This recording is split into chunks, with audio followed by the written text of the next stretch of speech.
Swayam Prabha. Digital India. Educated India.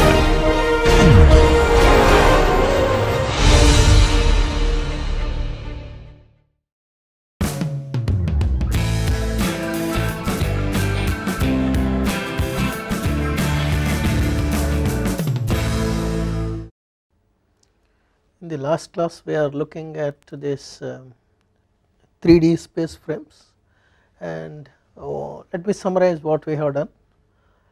We have looked at the element equations, the derivation of element equations, and also in the last class we looked at the transformation matrix from local to global coordinate system, which is required for transforming these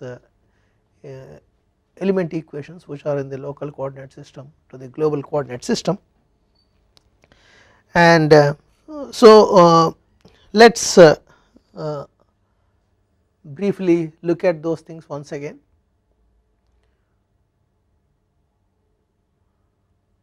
These are the element equations which are based on axial force effects, bending effect in xy plane, bending effect in xz plane, and also torsional effect. All these effects put together, and assuming all these effects are uncoupled under small deformation theory assumption, we obtain these element equations. Here these coefficients A1, A2, A3, A4 are defined like this. The previous equation, element equation, can be compactly written as KL dl is equal to RL. So since this is element equations system in local coordinate coordinates for a particular element, so using this equation we can assemble element equations for all elements once we know the material properties and also geometrical properties, and once we have all the element equations in the local coordinates, in their respective local coordinates, we need to convert them into the global coordinate system before we assemble the global equation system for solving the nodal values. So this is the transformation for the displacement vector in the local coordinate system to the displacement vector in the global coordinate system, where R here is the rotation matrix, 3 by 3 rotation matrix, and 0 is also 3 by 3 null vector. So transformation matrix is going to be 12 by 12 matrix, and this rotation matrix comprises of all the direction cosines Lx, Mx, Nx, Ly, My, Ny, Lz, Mz, Nz. So in the last class we have looked at two kinds of methods to calculate these components of direction, these components of this rotation vector, which are the direction cosines. The two methods that we looked in the last class are orientation angle method, and under orientation angle method we looked at a special case in which local y axis lies in the same plane as global xy, and also we derived for a general case of arbitrarily oriented frame element using orientation angle method.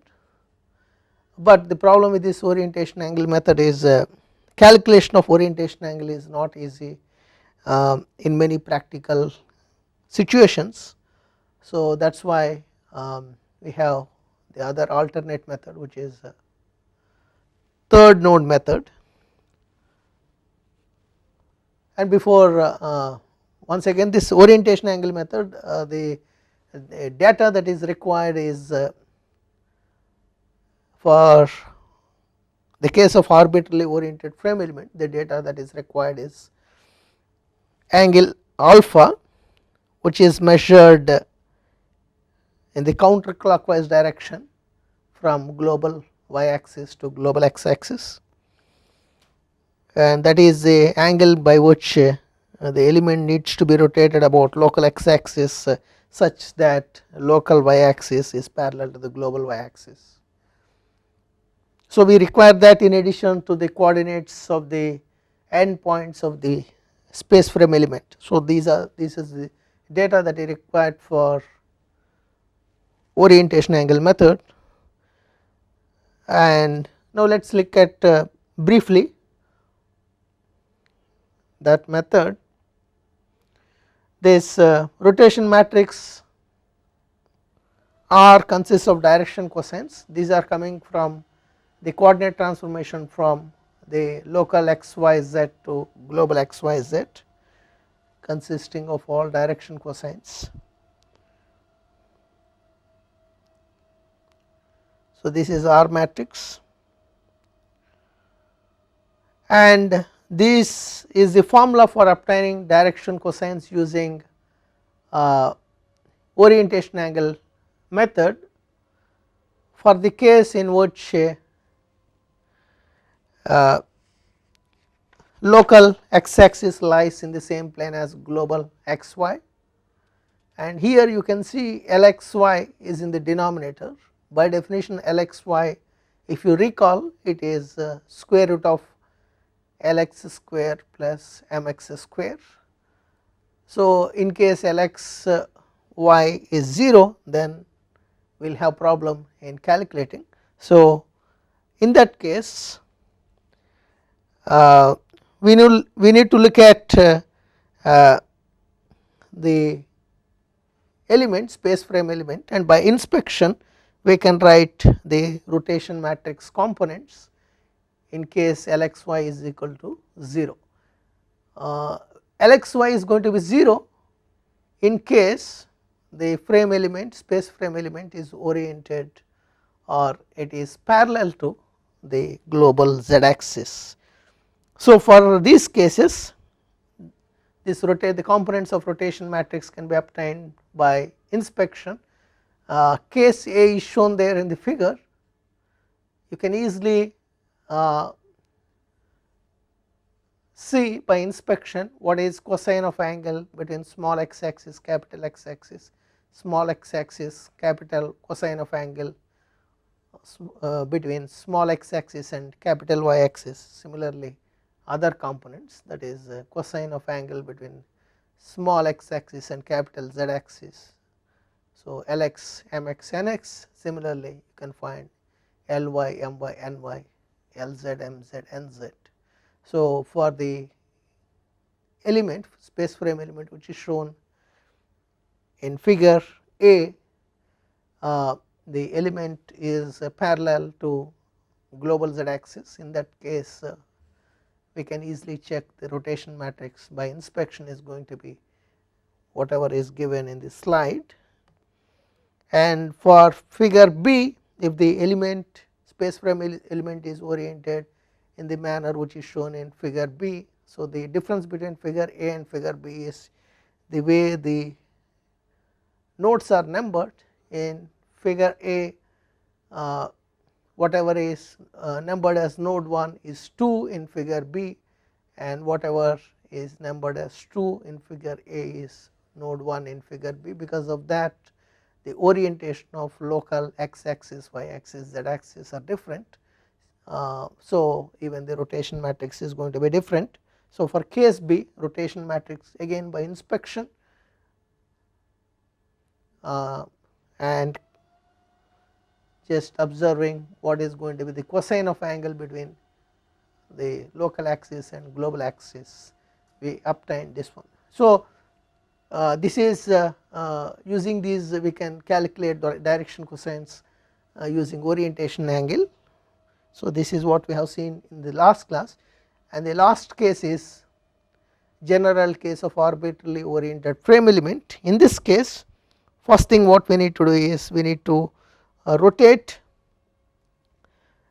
the given frame element about local x axis such that local y axis is parallel to the global y axis. So, in this case of a arbitrarily oriented frame element, rotation matrix is given by this one. Again, in the special case where Lxy is 0, we get rotation matrix by this one.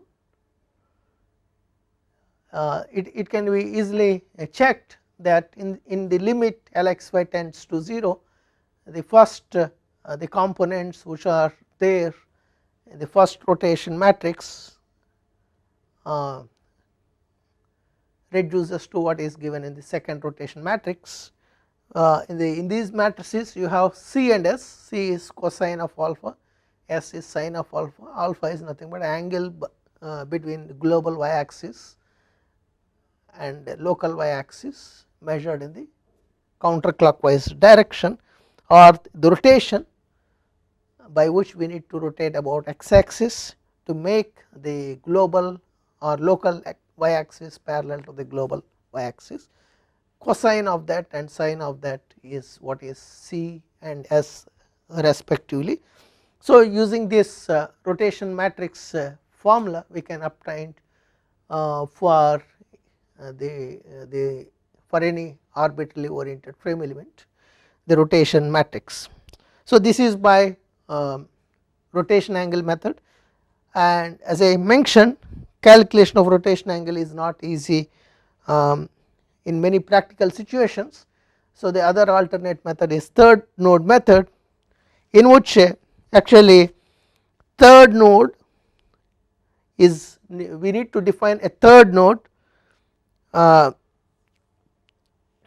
because this third node is going to be used to define either local xy or xz plane, and whatever we have seen the formula in the last class, it is based on third node being used to define local xz plane. So, schematically it can be explained using this figure. Here a arbitrarily oriented space frame element is shown, in which local x axis is such a way that it is going a vector going from node 1 to node 2, and local z axis, local y axis are also shown. In addition, a third node is also shown in the figure to define xz plane, and once we know the vector 1 2 and 1 3, cross product of vector 1 3 and 1 2 gives us local y axis or vector along local y axis, and when we normalize it we get unit vector along local y axis.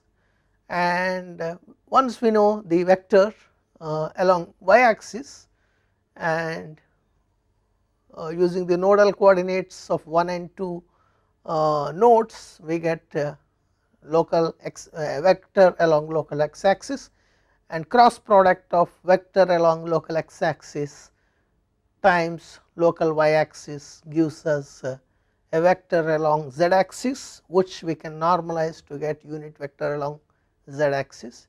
Once we have the vectors along unit vectors along local x axis, local y axis and local z axis, we can easily write what is this rotation matrix, because the components of this vector are going to be the components of the rotation matrix.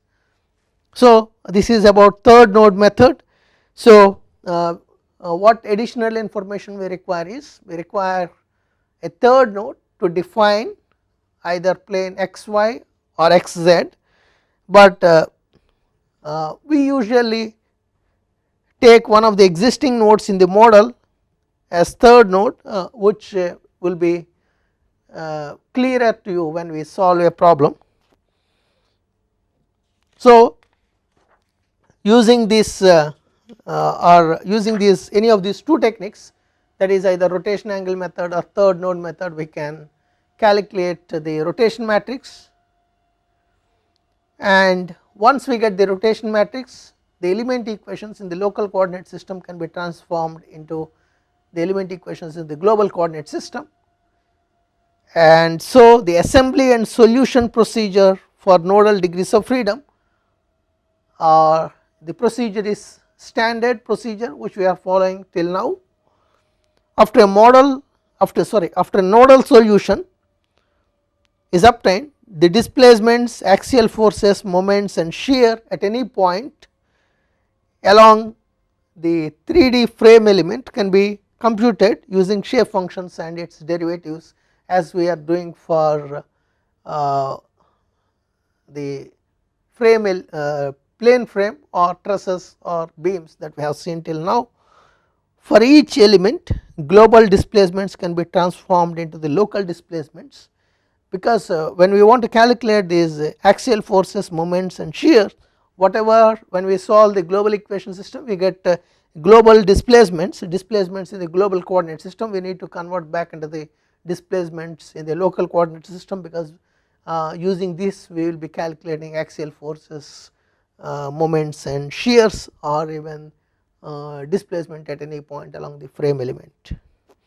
For an element with a uniform load Qy, Qz, Qy in the xy plane, Qz in the xz plane, the equations in terms of local coordinates, that is s is equal to 0 corresponds to node 1, s is equal to 1 corresponds to node 2. In that case, we can calculate, once we get the local displacements or displacements in the local coordinate system for that particular element, we can calculate axial force using this formula, and shear Vy, capital V is used to denote shear as a function of s. Again, s is equal to 0 corresponds to node 1, s is equal to 1 corresponds to node 2 is given by this. And you can see the second part in this equation, it is a correction term for fixed end solution. Here the correction term that is shown in the slide is corresponding to uniformly distributed load case. If it is some other load case, we need to use the corresponding fixed end solution for shear, and shear Vz is given by this one. Again, here we have fixed end solution correction for uniformly distributed load case. So using these formulas, we can calculate axial force, components of shear and torsional moment. Here in the formulas we have the nodal values d1 to d12, and these have same meaning as what we have seen in the last class. They comprises of all the 3 translational degrees of freedom at node 1, 3 rotational degrees of freedom at node 1, again 3 translational degrees of freedom at node 2, 3 rotational degrees of freedom at node 2, and moments My is obtained using this formula. Again, please note that for axial effects and torsional effects, no correction is required, fixed end solution, because we are actually writing formulas for the case of uniformly distributed load. If it is a problem in which temperature change is involved, in that case correction is required for axial force effects, but here we are not we are writing for uniformly distributed case. So you do not have correction for axial force effect and torsional axial force and torsional moment, but we need to apply correction, fixed end solution correction for shears and moments. So, moment My is given by this. The second part of this equation is fixed end solution correction coming from the case of coming from the case for uniformly distributed load.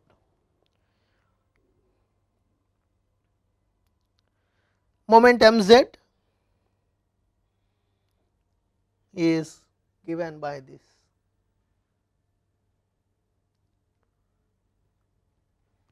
So, what we need to do is, given any problem, we need to assemble element equations in the local coordinate system and use transformation method and get the element equations in the global coordinate system, and based on the nodal connectivity assemble the global equation system, apply the displacement boundary condition, solve for the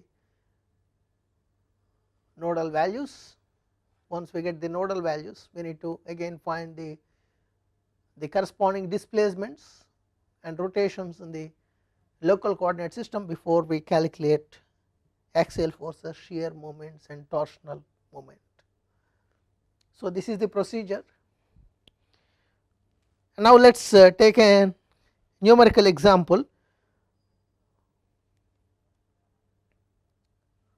Analyze the frame shown in figure. Figure will be shown in the next slide. All members have same I shaped cross section, and the flange dimensions, web dimensions and depth are given both in FPS units and SI units, and beam carries uniformly distributed load which is shown in the figure, and material properties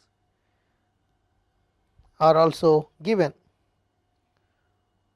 So, here since the problem is given both in FPS units and SI units, we can work in any of the units, but here the workout is shown for FPS units case, because FPS units are round numbers here. So, this is the frame we need to analyze, 3-dimensional space frame, and if you see here all the dimensions are given, length of these members are given, and also global coordinate system is indicated in the figure, and also for each of the members local coordinate system is indicated, and also nodes are numbered. And please note that in this 3D space frame problem, for each element the equation size is going to be 12 by 12, and here we have 3 members. So, at each node you have total 6 degrees of freedom. So, total 4 nodes are there.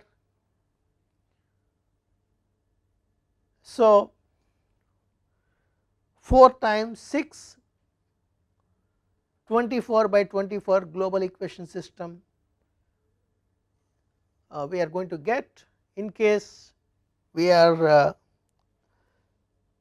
going to assemble entire global equation system. But we can, instead of assembling the entire global equation system, because since here nodes 1, 2, 3 are restrained, all the degrees of freedom are 0. So, anyway in the global equation system, which is going to be 24 by 24, we are going to eliminate rows and columns corresponding to the degrees of freedom of these nodes 1, 2, 3. So, we are going to eliminate in total 18 rows and columns. Finally, we are going to get 6 by 6 reduced equation system. So, instead of assembling the entire 24 by 24 global equation system, and reducing, we can smartly assemble the reduced equation system directly by noting down the contribution from each of the elements 1, 2, 3 to the locations corresponding to the degrees of freedom of node 4, because node 4 is the one which is for which we need to calculate all the degrees of freedom, 3 translational degrees of freedom and 3 rotational degrees of freedom at node 4. So, we will try to just assemble the matrix, even the element matrices, such a way that we carefully make sure that we have only the contributions which goes into the global equation system to calculate the corresponding degrees of freedom of node 4. If you see this figure, in the figure for each of the elements, even the local coordinate system is given, and since global coordinate system is defined, we can easily find what are the coordinates of nodes 1, 2, 3, 4, and also since the local coordinate system is also shown for each of the members, we can easily find what is the angle between local y axis and global axis, global y axis, what is the angle between local y axis and global y axis for each of the members, because if you want to use rotation angle methods, rotation angle method for calculating the rotation matrix, sorry, orientation angle method to calculate the rotation matrix, you require this angle which is angle between local x axis, sorry, local y axis and global y axis measured in the counterclockwise direction. So, if you see, for let us say element 1 is the one which is connecting nodes 1 and 4, and if you see for that element, the angle between local y axis and global y axis is you can check, it is 180 degrees or alpha, sorry 180 degrees or pi radians or 180 degrees.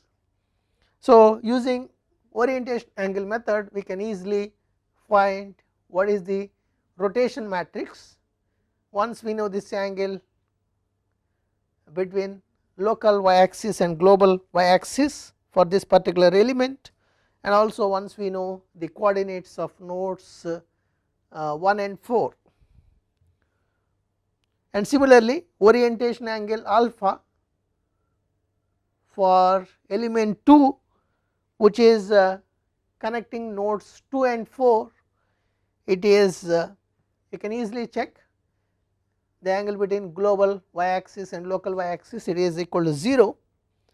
So, using this information we can find, and once we know the coordinates of nodes 2 and 4, we can find what is the angle between, sorry, you can easily find what is this rotation matrix. Similarly, for node 3, so for element 3 which is connecting nodes 3 and 4, the orientation angle is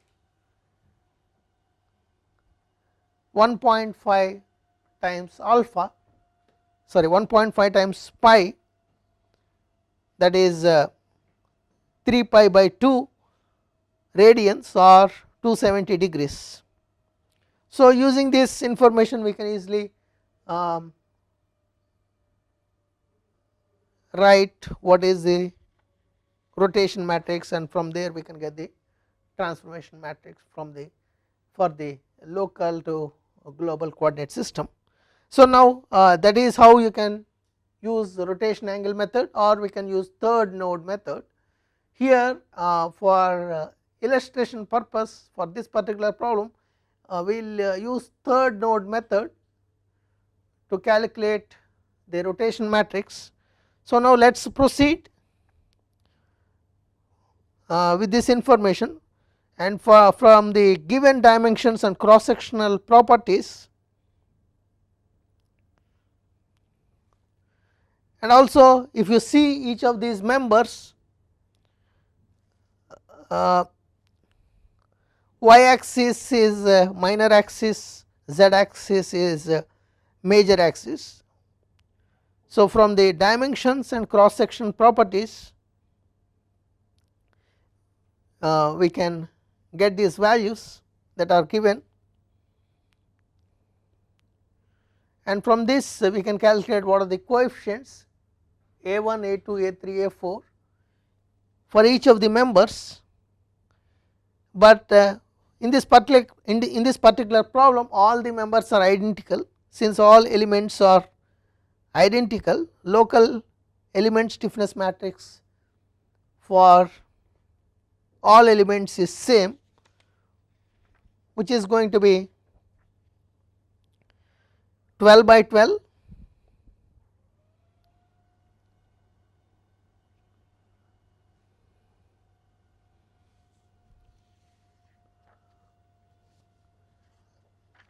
So this matrix is obtained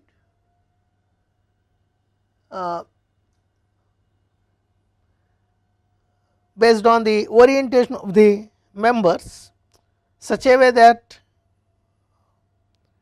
y axis is minor axis and z axis is major axis, and for all elements this is going to be the local stiffness matrix, because all the elements are identical. So now element equations in global coordinates. So we obtained element equation in local coordinate system. To get element equations in the global coordinate system, we need to apply transformation method. For that, as I mentioned, we will be using third node method to get the rotation matrix. The local axis for each element are shown in the figure,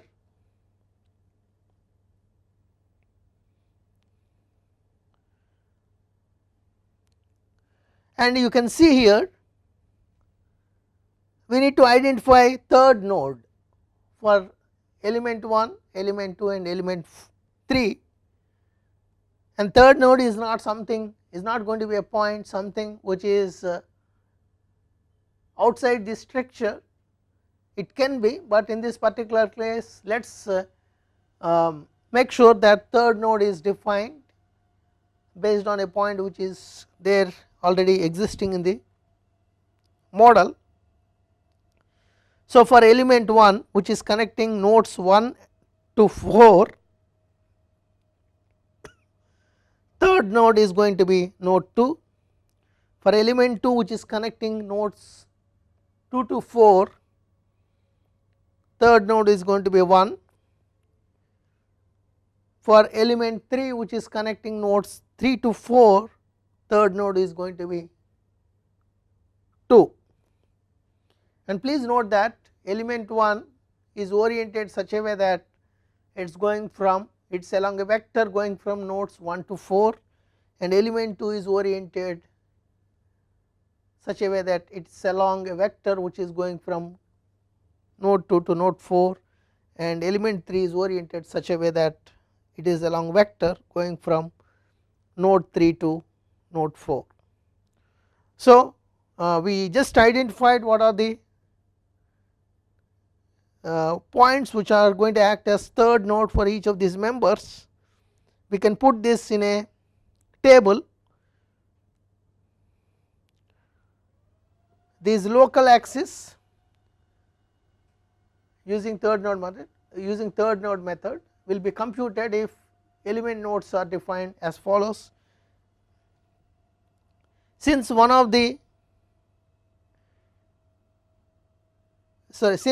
node of each element is fixed, only matrices associated with degrees of freedom at 4 are given below. So this is what I mentioned. Since nodes 1, 2, 3 are fixed or restrained, for all degrees of freedom we will be assembling the contribution which goes into the global equation system, which corresponds to the degrees of freedom at node 4. So, now we need to assemble the element equations for each of these elements. For that we need to get the rotation matrix. So, we will start element 1, node 1, the coordinate values, node 2 coordinate values, and we identify what is node 3 for third node for element 1, that is node 2. The values of coordinates are given. So, using this we can calculate Lx, Mx, Nx,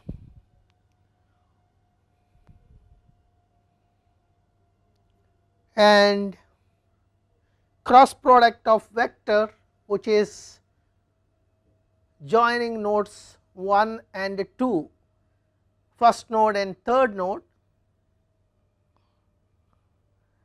and cross product of that, a vector which is joining first node to third node with a vector which is joining first node to second node, gives us local y axis, and the cross product is shown there in the slide.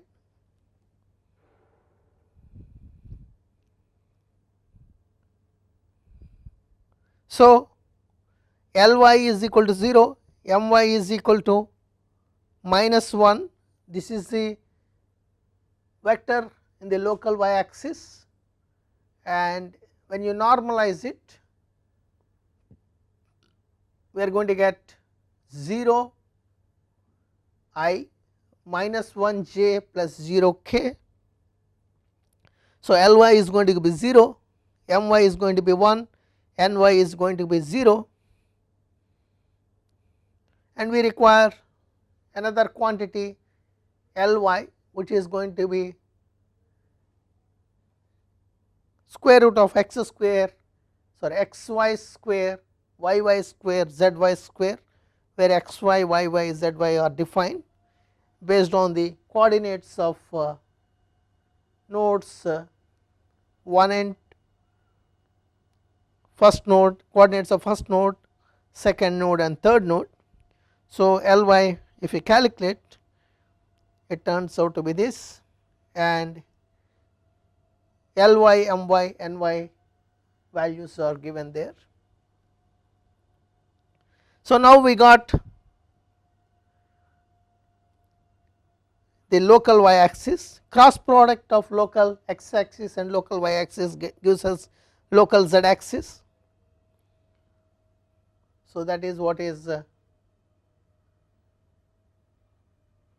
cross product is shown here, and also we require a quantity called Lz, which is xz square plus yz square plus zz square, that is also given,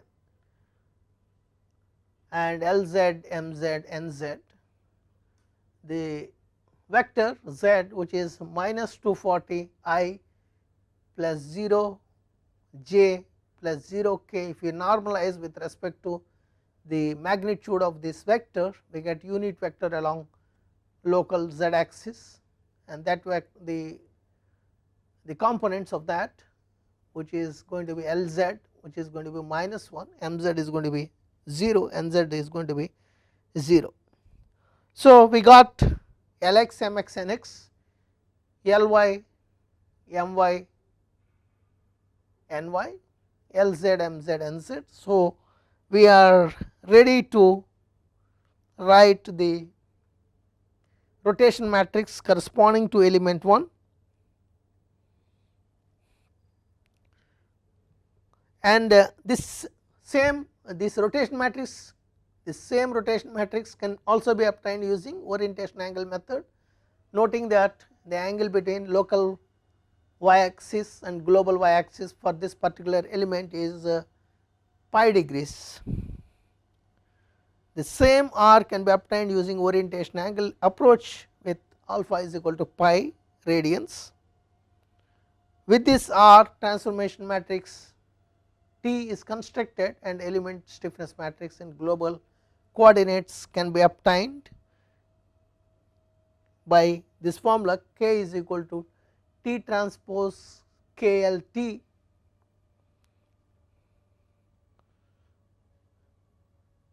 where the contribution to the global equations, global element equations corresponding to the degrees of freedom at 4 node 4 are shown besides this matrix U4, V4, W4, theta x4, theta y4, theta z4. And please note that here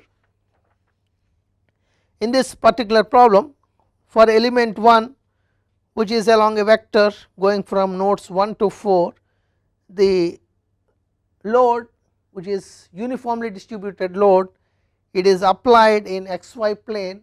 So, using the formula corresponding to the equivalent load vector for distributed load applied in xy plane, which is qy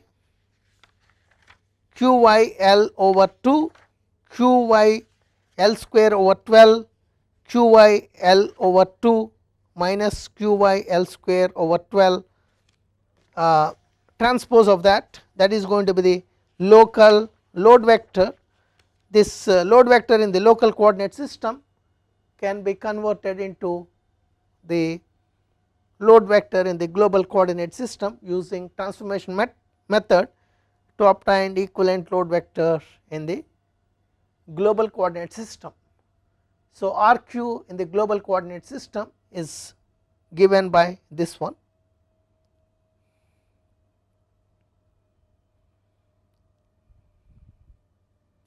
So, this is equivalent load vector for element 1 in the global coordinate system.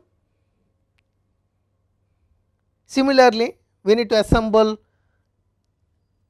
stiffness contribution to the global equation system from element 2 and element 3, and also for element 2 we have to assemble this equivalent load vector because distributed load is applied on element 2. So, we need to repeat calculations for element 2, noting what is the first node, what is second node, what is third node, for calculating the direction cosines using third node method. And also we can obtain, if we wish, we can even obtain this rotation matrix using orientation angle method by noting that orientation angle between local y axis, local y axis and global y axis is 0 for this particular element.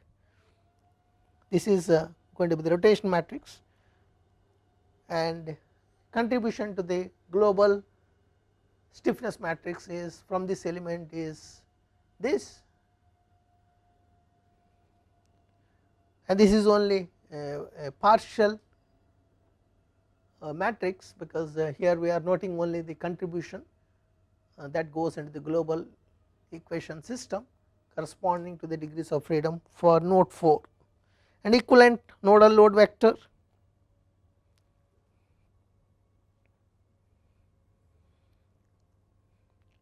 And similarly, we need to get for element 3 first node, second node and third node, and using this we can easily calculate what is rotation matrix. Same thing we can also calculate using orientation angle method.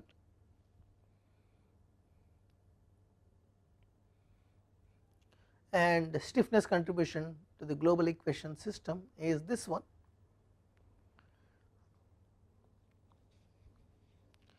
So, summing up all the contributions, a global system of equations after imposing boundary conditions is a 6 by 6 matrix, involving degrees of freedom corresponding to node 4, these equations can be obtained by simply adding the 6 by 6 element matrix associated with node 4 or local node 2 of each of these elements.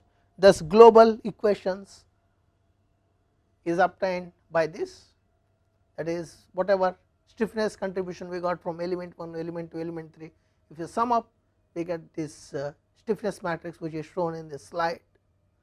And force vector is also obtained by summing up equivalent load vector from element 1 and 2, and solving the 6 by 6 equation system we get the nodal solutions of corresponding to node 4. The solution corresponding to node 4 u4, v4, w4, theta x4, theta y4, theta z4 are given there, and these are the values in the global coordinate system. Element and forces can easily be obtained by first determining local displacements and then using shape functions and their derivatives. So whatever the values here that are given are in the global coordinate system, so we need to calculate what are the corresponding values in the local coordinate system. And please note that we numbered elements such a, or we numbered nodes such a way that for element 1 goes from node 1 to node 4, element 2 goes from node 2 to node 4, element 3 goes from node 3 to node 4. So the nodal values for each of these elements in the local coordinate system turns out to be the same nodal values at element ends using transformation matrix and the global displacements, we get nodal values at element ends. These are the nodal values in the global coordinate system for each of the elements 1, 2, 3, and once we get this global displacement vector we can use transformation matrix and get the local displacement vector. The quantities for element 1, length, using transformation matrix we can get nodal displacements in the local coordinate system, and the displacements in the local coordinate system turns out to be this. And once we obtain the displacements in the local coordinate system we can calculate axial forces, shear, moment and torsional moment at both ends. So for element 1 axial force is obtained using this, all units are in FPS units, and shear we need to apply the fixed end correction corresponding to distributed load, and this is going to be function of S. So substituting S is equal to 0 we get shear at node 1, and S is equal to, substituting S is equal to 1 we get shear at node local node 2 or node 4 in the global node numbering.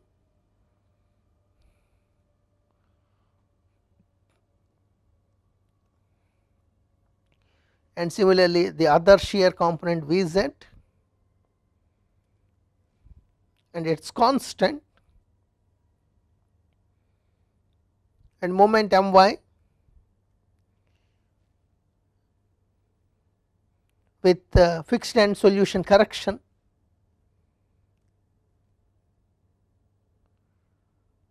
Simplification of that gives in terms of S is equal to 0 corresponds to node 1, S is equal to 1 corresponds to global node 4, My value at these nodes 1 and 4. Similarly Mz component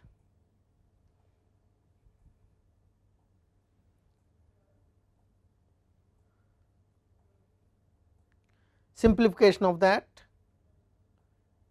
gives us mz component in terms of s. So, by substituting s is equal to 0 and s is equal to 1, we get mz values at nodes 1 and 4, and torsional moment mx, and these are the axial forces, shear moment and torsional moment for element 1. Similar calculations can be repeated for element 2.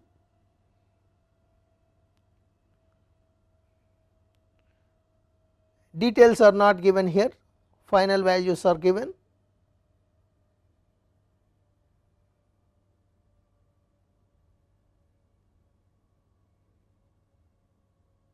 This is the torsional moment mx, my, mz.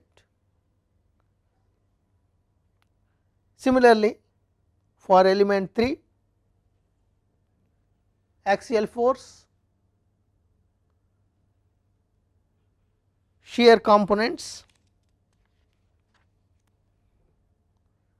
moments,